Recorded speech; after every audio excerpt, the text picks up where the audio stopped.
Hello guys, welcome to my YouTube channel YK movies. आज हम बात करने जा रहे हैं डेजा वू मूवी के बारे में। I need your support guys, please subscribe to my channel and press the bell icon. इस मूवी की IMDb रेटिंग है 6.8। मूवी स्टार्ट होती है एक आदमी को दिखाते हुए जिसका नाम होता है सुब्रमानी, और वो एक राइटर होता है जो कि एक नोवेल लिख रहा होता है। फिर हम उस राइटर को देखते हैं जो कि पुलिस स्टेशन आता है अपनी कंप्लेंट दर्ज करवाने के लिए। वो राइटर उस कांस्टेबल को बताता है कि वो एक कहानी लिख रहा होता है जो कि काल्पनिक होती है, और उसके जो कैरेक्टर होते हैं वो उसे कॉल करके धमकी देते हैं। ये बात सुनकर वो कांस्टेबल उस पर हंसने लग जाता है। राइटर उसे अन्ना नगर में हुई उस घटना के बारे में भी बताता है। वे सब पुलिस वाले उस राइटर का मजाक उड़ा रहे होते हैं वहाँ पर। राइटर कहता है कि जब तक आप मेरी कंप्लेंट नहीं लिखोगे मैं यहाँ से नहीं जाऊंगा। कांस्टेबल कहता है कि सिक्योरिटी के लिए वो हायर ऑफिसर से बात करेगा इस बारे में।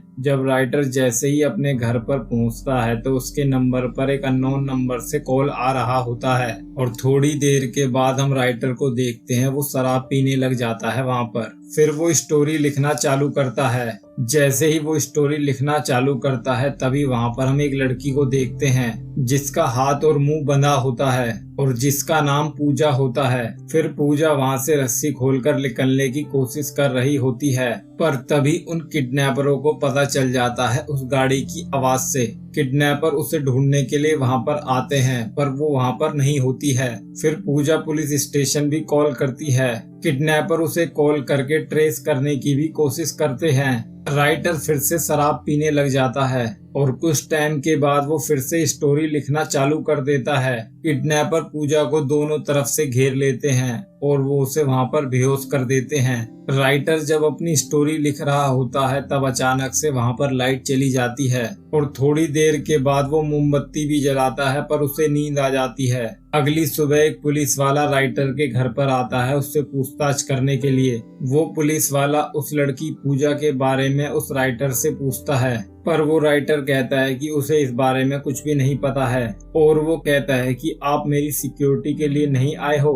फिर राइटर उन पुलिस वालों को वो नंबर भी दिखाता है जिससे उसे कॉल आया होता है, जिन लोगों ने उसे धमकी दी होती है। वो पुलिस वाला देखता है कि पूजा का नंबर और वो अननोन नंबर सेम ही होता है। राइटर उसे बताता है कि पूजा उसकी नॉवल की एक कैरेक्टर है, इससे ज्यादा और कुछ नहीं। पर उस पुलिस वाले को लगता है कि इसने ही पूजा को किडनैप किया है, और वो उस राइटर को वहाँ से अरेस्ट करके ले जा रहे होते हैं। तभी वहाँ पर उसके आस पड़ोस के लोग आ जाते हैं और वो उस पुलिस वाले से सवाल करने लग जाते हैं कि आप इन्हें क्यों ले जा रहे हो। फिर वहाँ पर एक प्रेस का आदमी आता है जिसकी वजह से वो पुलिस वाले उस राइटर को छोड़ देते हैं। फिर हम उस शहर की DGP को देखते हैं जिसका नाम होता है आशा प्रमोद। उसके पास वो वीडियो आती है जिसमें वो पुलिस वाला उस राइटर को अरेस्ट करके वहाँ से ले जा रहा होता है। आशा कमिश्नर से पूछताछ करती है।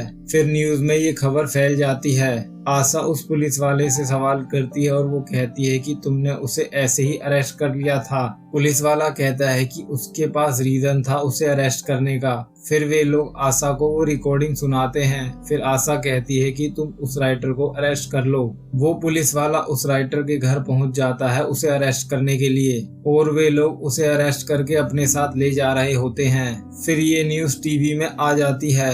आशा का PA बताता है कि पूजा ऑफिस के बाद एक पार्टी में गई थी अपनी फ्रेंड के साथ। राइटर अपने घर पर आ जाता है, तभी वहाँ पर उससे मिलने के लिए आशा आती है।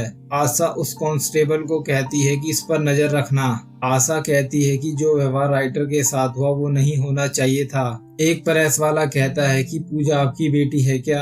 आशा कहती है कि उसकी बेटी 2 दिनों के लिए बाहर गई हुई है। फिर आशा कल्याण को कॉल करके एक अंडरकवर ऑफिसर की मांग करती है उससे, और वो कहती है कि उसे पर्सनल काम के लिए वो अंडरकवर ऑफिसर चाहिए। आशा का PA बताता है कि वो राइटर 6 महीने पहले ही शिफ्ट हुआ है यहाँ पर, इसीलिए कम लोग ही जानते हैं उसके बारे में। फिर आशा उस कांस्टेबल से पूछती है कि वो अभी क्या कर रहा है, तो वो कांस्टेबल कहता है कि वो अभी कुछ लिख रहा है वहाँ पर। कांस्टेबल बताता है कि आप एक ऑफिसर के लिए मांग कर रहे हो जिसका नाम है विक्रम कुमार। और फिर वो जब कल्याण को फोन करके पूछती है तो कल्याण भी उसे उसी ऑफिसर को दे रहा होता है। फिर एंट्री होती है हमारे मेन कैरेक्टर की, जिसका इस मूवी में नाम होता है विक्रम कुमार। विक्रम उन सब सस्पेक्ट से पूछताछ कर रहा होता है। उस राइटर को देखने के लिए वहाँ पर वो साइकेट्रिस्ट भी आया होता है और थोड़ी देर के बाद वो विक्रम को उसकी रिपोर्ट भी देता है, जिसमें वो उसे बताता है कि वो नॉर्मल है। विक्रम फिर उन 2 ट्रेनी से मिलता है जो इस केस में साथ देंगे। कांस्टेबल बता रहा होता है कि वो अब क्या कर रहा है विक्रम को। ट्रेनी विक्रम को बताता है कि वहाँ की सीसीटीवी फुटेज नहीं है क्योंकि वो एक प्राइवेट पार्टी थी। फिर विक्रम पूजा के ऑफिस में जाकर पूछताछ करता है और वो उसके मैनेजर से पूछता है और वहाँ पर वो 2 लड़कियों को देखता है जो कि पूजा की फ्रेंड होती हैं। फिर विक्रम पूजा की फ्रेंड से पूछता है और वो कहती है कि मुझे तो जो न्यूज मिली थी उसमें तो लगा था कि वो मिसिंग नहीं है। विक्रम उसे बताता है कि हम उसी को ढूंढ रहे हैं और उसी की केस का इन्वेस्टिगेशन चल रहा है अभी। पूजा की फ्रेंड बताती है कि वो किशोर की पार्टी में गई थी जहाँ पर उसका किसी से झगड़ा हो गया था। फिर कांस्टेबल विक्रम को बता रहा होता है कि राइटर ने अब क्या लिखा है। एक्चुअली जहाँ पर विक्रम अभी होता है वो सारा कुछ राइटर ने लिख लिया होता है। कांस्टेबल उस कार का नंबर भी बताता है जिससे पूजा की फ्रेंड ऑफिस आ रही होती है उस कैब से। ये सब बात सोच कर विक्रम परेशान हो रहा होता है क्योंकि उसे लग रहा होता है ये कैसे मुमकिन है। फिर वो कांस्टेबल को कॉल करके कहता है कि उसके घर की तलाशी लो और उसके कान चेक करो, कहीं उसने कुछ लगा तो नहीं रखा अपने कान में। कांस्टेबल चेक करता है पर उसे कुछ भी नहीं मिलता है। फिर विक्रम से मिलने के लिए वहाँ पर अंकिता आती है जो कि पूजा की फ्रेंड होती है और वो विक्रम को बताती है कि पूजा का झगड़ा हुआ था किसी से उस पार्टी में। जब पूजा वहाँ से जा रही होती है अपनी गाड़ी से तो कोई हमारा पीछा कर रहा था। फिर किशोर आता है और वो बताता है कि उसका झगड़ा जिसके साथ हुआ था वो उसका फ्रेंड ही था और उसका नाम था रवि। किशोर बताता है कि वो ऐसा बिल्कुल भी नहीं है। किशोर कहता है कि उसने उसे किडनैप नहीं किया होगा, वो उसे जानता है काफी अच्छे तरीके से क्योंकि वो उसका बेस्ट फ्रेंड है। विक्रम रवि के बारे में किशोर से पूछने लग जाता है पर किशोर कहता है कि वो ज्यादा कुछ जानता नहीं है रवि के बारे में। ट्रेनी विक्रम को कॉल करके बताता है कि पूजा की गाड़ी मिल गई है। कांस्टेबल विक्रम को कॉल करके बता रहा होता है कि जितनी भी घटनाएं हुई हैं उसकी उसने नॉवल लिख रखी है और वो सब रियल केस पर आधारित हैं। कांस्टेबल राइटर को कहता है कि तुम क्लाइमैक्स पहले ही क्यों नहीं लिख देते हो। विक्रम उस लोकेशन पर पहुंच जाता है जहां पर पूजा की गाड़ी होती है और वो महसूस कर रहा होता है कि पूजा अपनी गाड़ी से बाहर उतरी होगी किसी की मदद के लिए। ट्रेनी विक्रम को बताता है कि यहाँ पर कोई भी चेक पोस्ट नहीं है। आशा राइटर से मिलने के लिए आती है और वो उसे धमकाती है पर राइटर कहता है कि मैं तुम्हारी कोई मदद नहीं कर सकता इसमें और वो लिखना बंद कर देता है। ट्रेनी और विक्रम उस लोकेशन पर पहुंच जाते हैं जहां पर पूजा का सामान मिलता है उन लोगों को। ट्रेनी विक्रम को बताता है कि इस जगह की एक हिस्ट्री भी है और वो उसे बताता है यहाँ पर एक लड़की का रेप हुआ था जो कि एक गैंग रेप था और उस लड़की का नाम जननी होता है। कांस्टेबल का कॉल विक्रम को आता है। विक्रम आशा को वहाँ से जाने के लिए कहता है पर आशा कहती है कि वो अपनी मर्जी से जाएगी यहाँ से। आशा उस राइटर को पैसों का लालच भी देती है पर राइटर मानता नहीं है और वो फिर से लिखने लग जाता है और वो लिखता है कि एक टूटे हुए ब्रिज पर 3 आदमी जिन्होंने मास्क पहन रखा है एक लड़की को उस पुल पे से उस नदी में फेंक देते हैं। विक्रम के पास फिर आशा का कॉल आता है। विक्रम उस लोकेशन पर पहुंच जाता है और थोड़ी देर के बाद आशा भी वहां पर आ जाती है पर जो वो लड़की की लाश होती है वो किसी और की होती है।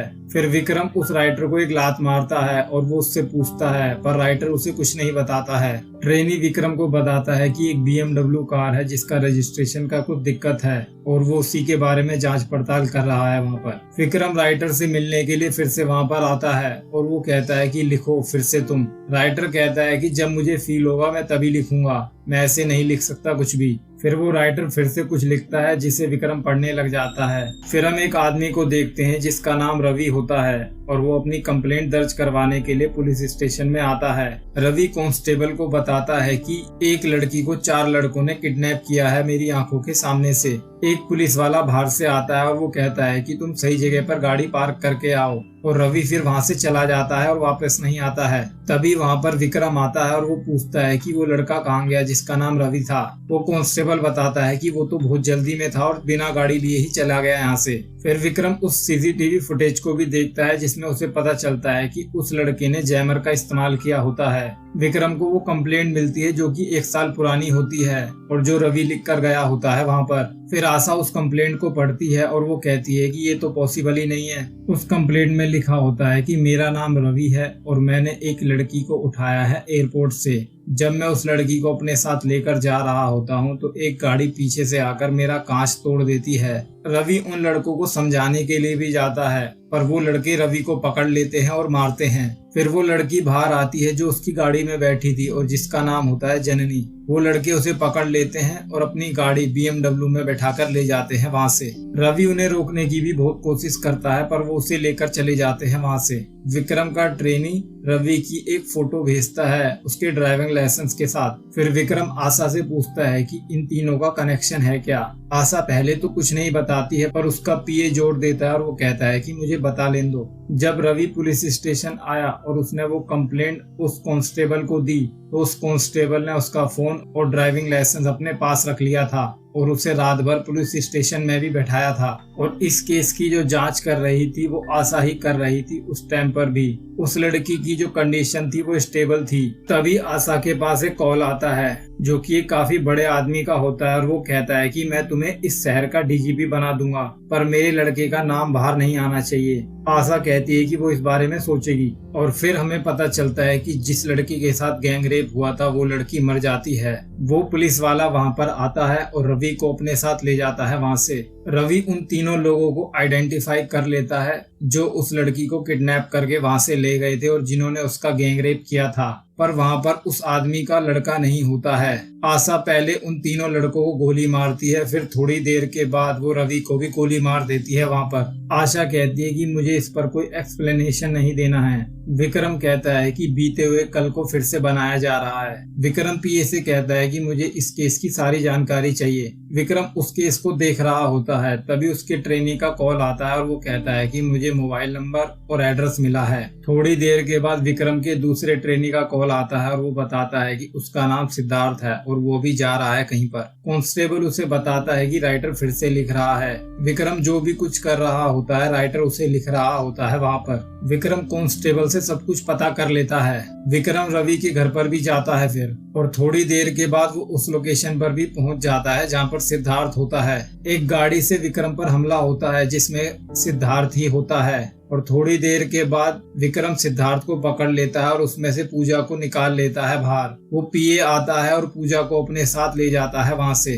विक्रम उन लोगों की लोकेशन ट्रैक कर लेता है जहाँ से वे लोग ऑपरेट कर रहे होते हैं और वो उस जगह पर पहुंच जाता है जहाँ पर फिर हम रवि को देखते हैं और उसका एक साथी भी होता है। फिर विक्रम राइटर के लिए भी एक मैसेज भेजता है जिसे सुनकर राइटर अपने कान में से जो मशीन होती है उसे निकाल कर बाहर फेंक देता है। विक्रम फिर आशा से मिलने के लिए वहाँ पर आता है पर विक्रम को ये नहीं समझ में आ रहा होता है कि जब जननी की हालत स्टेबल थी तो वो मरी कैसे आखिरकार। उसे आशा पर शक भी होता है पर आशा पहले तो उसे कुछ नहीं बताती है पर थोड़ी देर के बाद वो उसे बताती है कि वो कहती है कि अगर वो बच जाती तो वो उस आदमी के बारे में बता देती जिसने उसके साथ गैंग रेप किया था और जो कि सिद्धार्थ होता है। इसीलिए आशा ने चीफ डॉक्टर के साथ मिलकर उस लड़की को मार दिया था वहीं पर। आशा कहती है कि मैंने जननी के ऊपर रहम ही किया है क्योंकि गैंग रेप के बाद कोई जी नहीं सकता।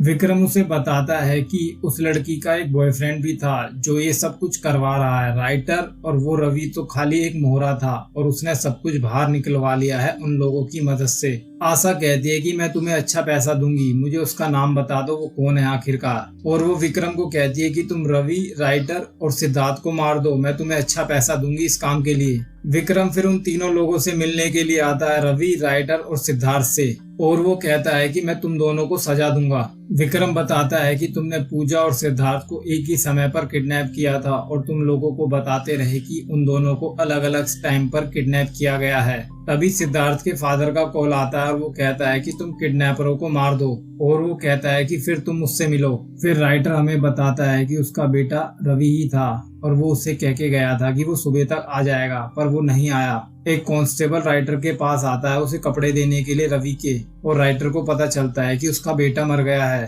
तभी उसका दूसरा भाई आता है वहाँ पर, और जिसे पता चलता है कि उसका भाई मर गया है, और वो एक प्लान बनाता है और वो वकीलों से भी बात करता है, पर कोई भी वकील उसका केस नहीं लेना चाहता है। रवि का भाई एक प्लान बनाता है और अपनी टीम खड़ी कर लेता है और वो सिद्धार्थ के पीछे लग जाते हैं। रवि का भाई अपने फादर को भी कन्विंस कर लेता है इस काम में। वो एक टेली कम्युनिकेशन सेटअप करता है और वो राइटर के लिए एक चीज देता है जो उसे लगाकर हमसे बात कर सकेगा। फिर वे लोग सिद्धार्थ को किडनैप कर लेते हैं क्योंकि वो चर्सी होता है। फिर रवि का भाई पूजा से बदतमीजी करता है और सबका ध्यान अपनी ओर आकर्षित कर लेता है। रवि के भाई के फ्रेंड पूजा को भी किडनैप कर लेते हैं। फिर वहाँ से रवि का भाई पूजा को वहाँ से भागने का मौका भी देता है और वो चाहता है कि वो कंट्रोल रूम में फोन करे। विक्रम को जो लाश मिलती है उसके पास वो बग वाला फोन मिलता है उसे। रवि का भाई कहता है जो भी इसमें इन्वॉल्व होगा उसे सजा मिलनी चाहिए और वो सब कुछ प्लान कर लेता है। टीवी पर एक न्यूज आ रही होती है जिसमें आशा को पता चलता है कि जो कुछ उसने विक्रम से बात करी थी वो टीवी पर आ रहा होता है। फिर आशा का फोन विक्रम के लिए आता है और आशा कहती है कि ये विक्रम तुमने ये अच्छा नहीं किया मेरे साथ। विक्रम आशा को उस आदमी की लोकेशन भी भेजता है जो ये सब कर रहा होता है एक्चुअल में।